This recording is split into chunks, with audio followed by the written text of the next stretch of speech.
Nos han hablado muchas veces sobre la teoría y las herramientas que hay para el liderazgo, pero ¿qué pasa cuando se tiene que ejercer el liderazgo bajo presión? Eso es lo que pasa en The Pit, una serie que relata el día completo en una sala de emergencias y que está batiendo récords a nivel global. Si no has visto la serie, no te preocupes porque en este análisis no va a haber spoilers y vas a aprender mucho sobre liderazgo. Y si ya la estás viendo, vas a descubrir una perspectiva muy diferente de sus personajes. Así que vamos a analizar qué tiene que ver el liderazgo bajo presión con la serie de The Pit.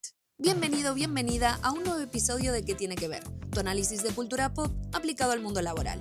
Soy Marina Loza, fundadora de Interpersonal Lab, y llevo años analizando cómo nos posicionamos, lideramos y comunicamos en nuestros trabajos.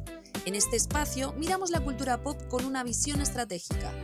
¿Qué nos puede enseñar Pedro Pascal sobre la ansiedad en espacios públicos? ¿Por qué Taylor Swift es un caso interesante del liderazgo estratégico? ¿Qué podemos aprender de la cultura de trabajo de Rosalía? Lo que vemos en la cultura pop muchas veces explica mejor el trabajo que cualquier manual.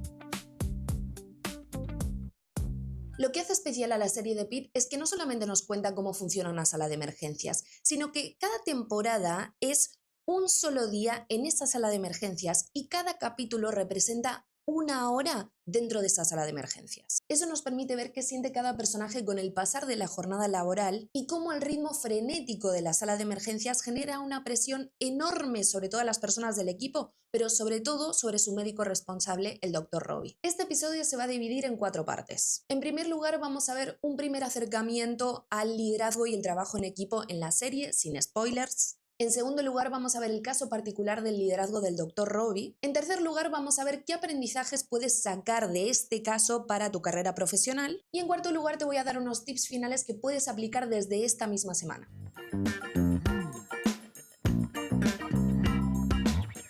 Mi objetivo en este episodio es que, además de aprender sobre liderazgo y adquirir algunas herramientas para aplicar en tu día a día, te hagas fan de la serie de The Pit si es que no la estás viendo, porque para mí es una de las mejores series que hay ahora mismo. El hecho de que cada capítulo represente una hora de la jornada laboral nos permite ver algo que normalmente no pasa en las series, que es la acumulación del cansancio en toda una jornada laboral y cómo eso afecta a la toma de decisiones y a los vínculos que hay en el equipo. No es una escena intensa aislada, es una detrás de otra durante horas y somos espectadores de todo eso que está pasando y que se acumula. Vemos problemas cotidianos que se dan en todos los trabajos llevados al extremo precisamente porque estamos hablando de una sala de emergencias donde tienen que salvar vidas. Malentendidos entre compañeros que tienen diferentes opiniones sobre un diagnóstico, tensiones que van más allá de lo laboral pero terminan afectando el trabajo, inducciones a estudiantes y residentes que van de 0 a 100 en un solo momento, personas brillantes que cometen errores por agotamiento, cómo lidiar con la atención al público cuando el público está impaciente e incluso cómo lidiar con situaciones violentas y agresivas. Pero también nos permite ver la parte linda de trabajar en equipo. Cómo fluye todo cuando cada persona sabe qué tiene que hacer, cuál es su rol y los rangos están claros. Ese comentario de apoyo de tu colega, esa persona en un cargo superior que sabe cuándo motivarte y esos momentos de chistes o dinámicas que surgen para bajar la tensión. ¿Y por qué es necesario traer este tipo de análisis al liderazgo? Porque generalmente cuando nos forman en este tipo de habilidad,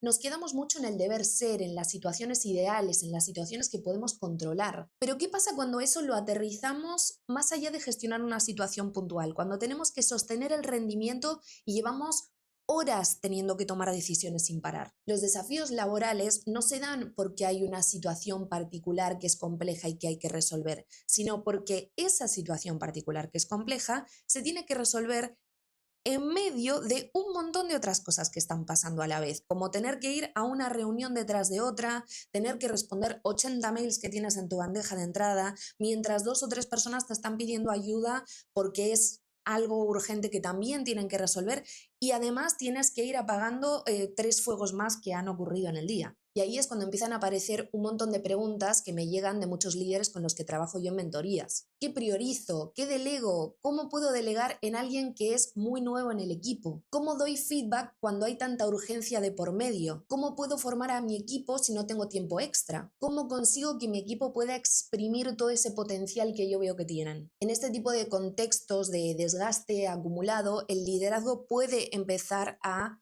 tener algunas grietas y también a sentirse muy solitario. Por eso existimos las personas que damos ayuda en estos casos y por eso creo que es importante que analicemos casos de liderazgo como este.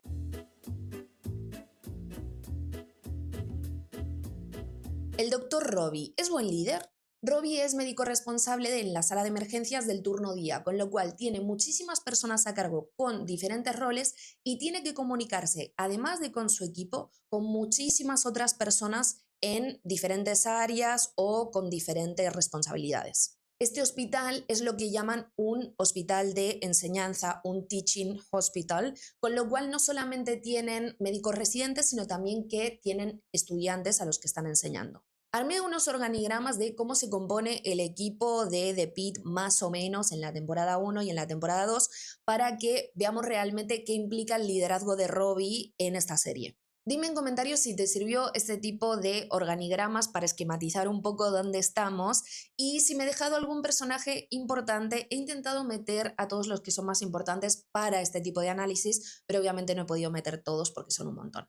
Y ya que estoy, no te olvides de darle like a este episodio y seguirme en mi canal porque me ayuda a mover el algoritmo, recién estoy arrancando y así no te pierdes todos los episodios que vienen en las próximas semanas.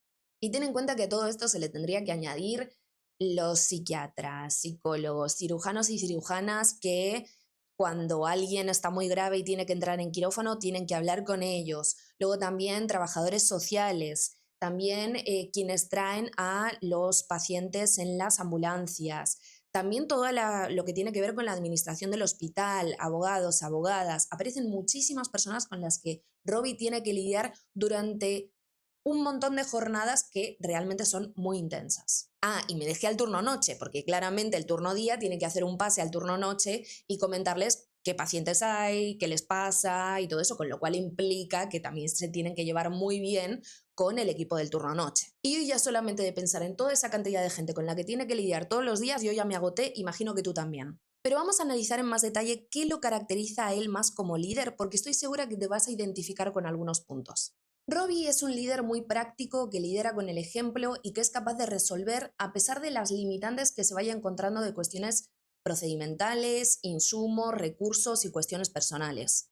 Él de hecho siempre pide que se dejen fuera los dramas personales y que cada profesional se pueda centrar en el trabajo que están haciendo dentro de la sala de emergencias, lo cual a él mismo a veces se le hace difícil por ciertos traumas que ha tenido en el pasado, pero justamente yo creo que por esos traumas del pasado es que él insiste tanto en que se dejen los temas personales afuera. Díganme ustedes si también piensan lo mismo, la típica de él en casa de herrero, cuchillo de palo. Se nota que es un profesional muy workaholic, que en un principio parecería que no tiene problemas para delegar y repartir los pacientes que van llegando a sus residentes, pero que a la vez está bastante omnipresente en todos los casos que hay en el hospital para evitar que su equipo cometa errores. En diferentes momentos de la serie vemos cómo personas de su equipo cometen errores, algunos son muy graves, algunos no lo son tanto, pero él siempre siente que tiene que estar ahí y de alguna forma es su responsabilidad que ellos cometan esos errores. Y a ver, sí, en este caso en particular estamos hablando de una persona que trabaja en un hospital y estamos hablando de salvar vidas, con lo cual es importante que un médico responsable esté al tanto y esté a cargo de todas las personas que forman parte de su equipo. Pero sí que vemos que él tiene una tendencia a tener un liderazgo un poco paternalista y que a medida que pasan los capítulos vemos cómo él se pone la responsabilidad del equipo demasiado sobre sus hombros e incluso menciona que él siente que si él no estuviera, todo el equipo y todo lo que funciona dentro del hospital dejaría de funcionar, que sin él este caos que es la sala de emergencias sería aún más caótica. Y dime en comentarios si tú no has sentido también eso alguna vez, que si de repente tú no estás, sientes que nada va a funcionar y que nadie va a hacer nada. Porque es algo muy común de sentir cuando estamos liderando y en algún momento toda persona que ha ejercido el liderazgo lo ha sentido. Y finalmente hay un rasgo particular que a mí me parece muy interesante de analizar, y es que pese a que él trabaja en un entorno que es muy cambiante porque son nuevos pacientes constantemente con nuevos diagnósticos, con nuevas formas para poder tratarlos, él tiende a controlar mucho cómo es su estructura de trabajo y si de repente entra alguien externo a cambiar un poco esa estructura, a él le cuesta muchísimo adaptarse a ese cambio. Y eso lo vemos sobre todo en la segunda temporada. Quien haya visto ya la serie va a saber de qué estoy hablando en particular. Y tanto este último rasgo como el anterior, que tiene que ver con el sentir que sin ti el equipo no va a funcionar, son rasgos típicos de quien hace micromanagement. Y yo sé que es difícil darte cuenta y sentir de repente que puedes estar haciendo micromanagement con tu equipo, porque algo que yo me he encontrado después de tantísima experiencia ayudando y acompañando a líderes es que la gran mayoría de líderes no hacen micromanagement por voluntad propia, sino porque quieren realmente que las cosas salgan bien en su equipo y tienen mucha autoexigencia tanto consigo mismas como con el resto del equipo para que las cosas salgan bien. Pero más tarde vamos a analizar un poco más en detalle este aspecto. En resumen, la serie nos muestra cómo Robbie es un gran profesional con muchísima experiencia y un gran líder para superar situaciones muy complejas y tomar microdecisiones constantes, pero que no confía 100% en su equipo porque siente que no se podrán mantener a flote si él no está presente. Su liderazgo es formativo y busca el crecimiento de quienes forman parte del equipo, pero no es sostenible porque quiere ser omnipresente y en muchas ocasiones no tiene en cuenta el agotamiento que tanto él como su equipo tienen que lidiar en esa sala de emergencias debido a un contexto de trabajo y un sistema de salud que es muy complejo. Y también queda claro que es de ese tipo de líderes muy autoexigentes que en la búsqueda de querer proteger a su equipo decide mostrar su propia autoridad y dar ejemplo todo el rato de esa autoridad y de esa experiencia que tiene como líder, y eso le termina afectando porque le cuesta muchísimo pedir ayuda y reconocer ante el resto que a lo mejor no es capaz de resolver ciertas situaciones él solo. Yo personalmente empatizo mucho con las situaciones con las que tiene que lidiar Robbie como líder, porque durante muchos años yo también estaba en ese punto de querer proteger a mi equipo y entrar en esa búsqueda de la omnipresencia en todos los procesos del equipo que finalmente se terminaba traduciendo en micromanagement. Me encantaría saber si tú también te identificas con él y con cuál de todas estas características que hemos analizado te identificas más. Entonces, ¿qué es lo que podemos aprender de todo este caso?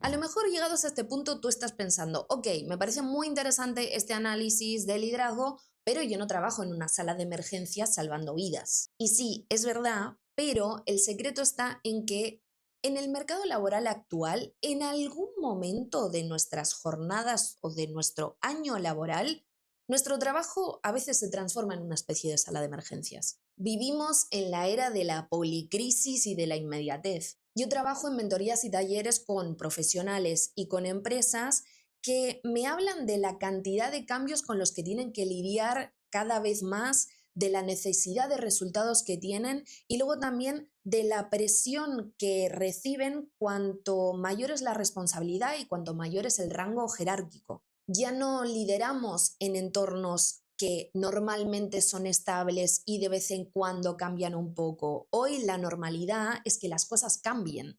Por eso, de alguna forma, hay ciertos entornos laborales que se pueden parecer mucho al triaje que se utiliza en emergencias, que es cuando tienen que decidir en función de la gravedad del paciente cuál priorizan para tratar antes. ¿Y por qué podríamos trasladar el contexto de un triaje de sala de emergencias a otro tipo de entorno laboral? Porque como te decía antes, la presión de los cambios es el nuevo estándar. Entonces, si te esperas a que las cosas se calmen para empezar a liderar mejor o empezar a resolver algunos de los problemas que se te generan en tu liderazgo hoy en día, no lo vas a hacer nunca. Las empresas y cualquier tipo de trabajo, también si por ejemplo lideras un proyecto independiente o estás emprendiendo, hoy lo que se necesita no son líderes que sepan liderar bien en la calma, sino que sepan adaptarse, que tengan claridad mental cuando el cliente amenaza con irse, cuando es necesario hacer un cambio en un montón de procesos porque hay una novedad tecnológica que se tiene que implementar en el equipo, o cuando, por ejemplo, hay mucha rotación. Por otro lado, porque también hay acumulación de decisiones como les pasa a los líderes dentro de un hospital. Tu carrera no se define por una gran decisión que tomas en el año, sino por 50 microdecisiones que tienes que tomar a las 4 de la tarde después de haber tenido 7 reuniones seguidas. Por eso, aprender a gestionar tu energía es lo que suele separar a un mando intermedio con un liderazgo de alto rango. En tercer lugar, porque en cualquier trabajo, de la misma forma que en un hospital y en el triaje de un hospital, es fundamental la red de seguridad humana. Nadie se salva solo. La serie nos enseña que el liderazgo forma parte de un ecosistema. si no construyes relaciones sólidas antes de que lleguen las crisis en tu trabajo, como por ejemplo le pasa a Robbie con Dana, cuando la presión del equipo suba por esas crisis, la estructura se puede romper. Y aquí es cuando interviene el tema del micromanagement. Porque si te acostumbras a estar omnipresente en todos los procesos y que ante cualquier mínimo error o duda tu equipo sepa que puede acudir a ti para preguntarte y para resolverlo, difícilmente van a saber encontrar respuestas el día que haya una crisis y tú no puedas ayudarlos a resolver nada porque estás lidiando con otras cosas que también son súper urgentes. Por eso, generar una buena red de seguridad grupal implica aceptar que tu equipo en algún momento va a cometer errores y eso en muchas ocasiones es muchísimo mejor y les genera muchísimo más aprendizaje que si tú les dices cómo tienen que hacer cada cosa. Es importante que los guíes, pero que ellos mismos y ellas mismas busquen sus propias respuestas. De la misma forma que se ve en muchas ocasiones durante la serie mientras están atendiendo a un paciente y le hacen preguntas a quienes son estudiantes o son residentes de menor rango. Y no quiero dejar de mencionar la importancia de la inteligencia emocional en este tipo de contextos. Lo que diferencia un buen líder de un líder excepcional es esa templanza a la hora de decidir cuándo tomar ciertas decisiones, cuándo delegar, cuándo levantar la mano y pedir ayuda. Y algo que me gusta mucho ver en la serie es cómo la mayoría de veces que tienen que dar un feedback negativo o un chequeo respecto a una situación negativa, tratan de llevarse a la persona a un lado para hablar en privado. Si has visto la serie sabes que no siempre pasa esto, pero cuando pasa lo muestran y creo que eso es muy clave. Entonces, ¿por qué es importante empezar a trabajar este tipo de aspectos del liderazgo desde ya mismo? Porque como habíamos planteado anteriormente, el liderazgo es como un músculo. Si tú te esperas a trabajarlo y a mejorarlo cuando las cosas se calmen o cuando tú tengas un mayor rango o mayor responsabilidad, te va a ser muy difícil hacerlo porque siempre va a haber fuegos que apagar. El liderazgo se puede entrenar desde hoy mismo, con pequeñas acciones, con pequeñas tareas que estés teniendo que hacer, incluso si no tienes un rango de liderazgo formalizado. Por eso te dejo estos tips finales para aplicar desde esta misma semana.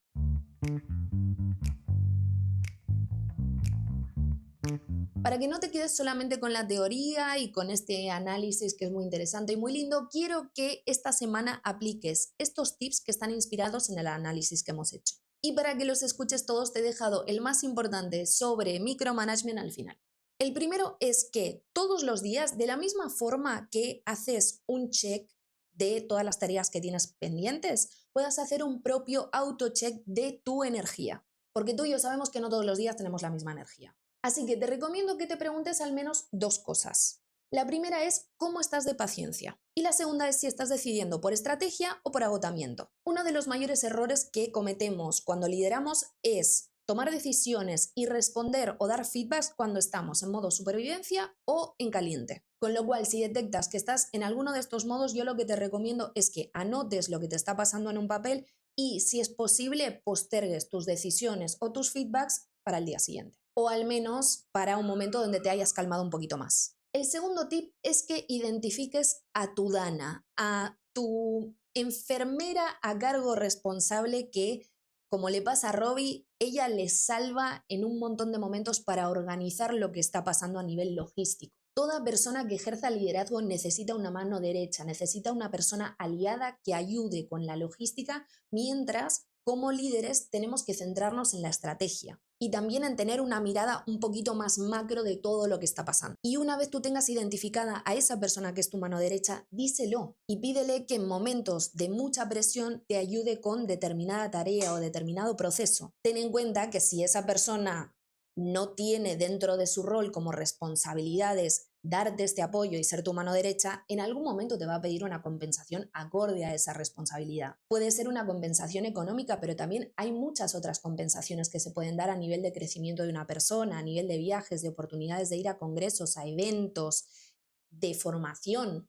Y es algo que si realmente es una persona que es tu aliada y es tu mano derecha, de alguna forma se va a merecer. Y a ti también te conviene que tus personas de confianza crezcan contigo, porque el liderazgo compartido es el liderazgo más sostenible. El tercer tip es que puedas hacer una especie de triaje de decisiones. En nuestros trabajos la presión suele venir de tener que resolver 5 situaciones a la vez y eso claramente no es posible. Entonces, de la misma forma que en el hospital tienen todos los casos porque todos los pacientes son importantes y pueden encontrar cuáles de ellos son más urgentes para poder intervenir, tú también puedes priorizar cuál de todas esas situaciones que tienes que resolver que son urgentes es la que tienes que resolver primero. Entonces yo te invito a que te preguntes lo siguiente: si esta tarea no se hace en la próxima hora, ¿el impacto es irreversible o solo es un poco molesto? Y cuando decidas postergar algo, coméntaselo a tu equipo. Esta tarea está en espera porque nos estamos dedicando a este proyecto que es crítico. Y el cuarto tip es el que te prometí sobre micromanagement para empezar a hacer un ejercicio de delegación. Elige una tarea que sueles supervisar de manera periódica todos los días con alguien de tu equipo y plantéale lo siguiente: confío en tu criterio para hacer esta tarea, solo llámame si ocurre esta situación. Es decir, dale tu confianza a esa persona y también transmítele su responsabilidad para que esa tarea en particular salga bien.